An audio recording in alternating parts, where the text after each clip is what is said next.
What would you do if you were in this situation? You're trapped, no room to escape, no backup, just you and a violent person that wants to attack you. In this video, we're going to show you how we would look to survive a situation like this, and we're going to show you how being in a corner is not always the worst situation to be in. So I hate animal abuse, animal cruelty, bullfighting, any kind of animal suffering, but sad but true, watching animals fighting each other or fighting humans, I realize that sometimes, not always, but sometimes, they look for confined space. They look even for corners, okay?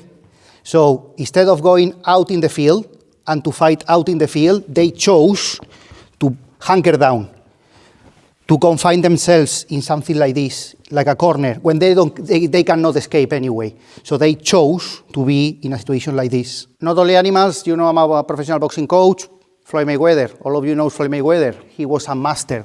He won a lot of world championships just in the corner, countering in the corner. He cornered himself, he went to the ropes himself. If he has a weapon, okay, I don't want him to flank me out, to flank me around, okay? Or, if he's a grappler, he can tackle me. Again, I don't want him to have room behind me to tackle me down, okay? Even to grab my legs with a wall behind me is not that easy. If he's a striker, fucking hell, to throw a low kick in here or to start swinging in here, he's gonna punch. You know what I mean?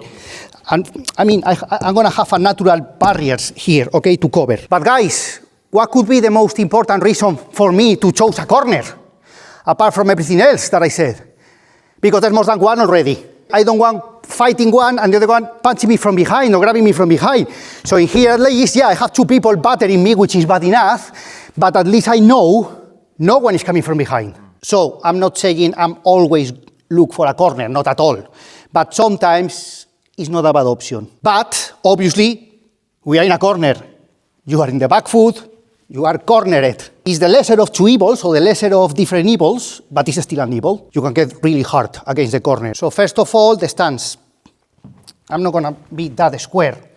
I need to avoid my head hitting the walls, and obviously I don't want to offer my whole body, the front of my body to the aggressor, but I cannot be completely in boxing position because this is not boxing. So he can throw me a low kick, he can kick me in the back, he can punch me in the back neck. So it's not square, not completely bladed, it's like 45 degrees, I'm gonna call it, like something in the middle. Point number 2, guard.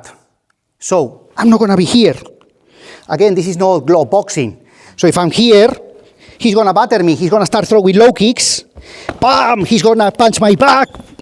I mean, the very close guard in here, unless you are incredibly big and incredibly strong, is not going to be enough. So I'm not gonna spread my hands too much, okay, because he can grab my fingers.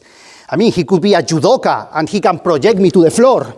Maybe he knows how to he knows how to manipulate my wrist and he's gonna grab my arm, you know what I mean? In my case, I think it's gonna be detrimental.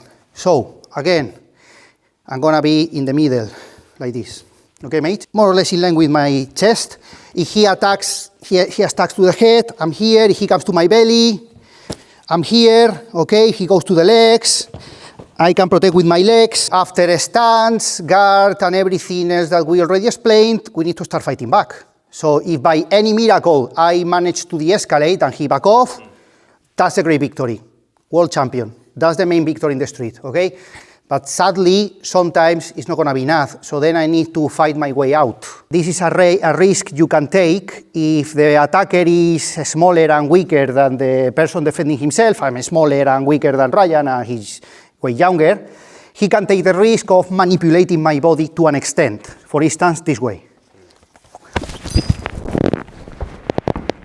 And now my favorite one, or the desperate one, or the more natural ones. And again, I'm talking about animals. Fight like an animal, like a cat. Do you have a cat?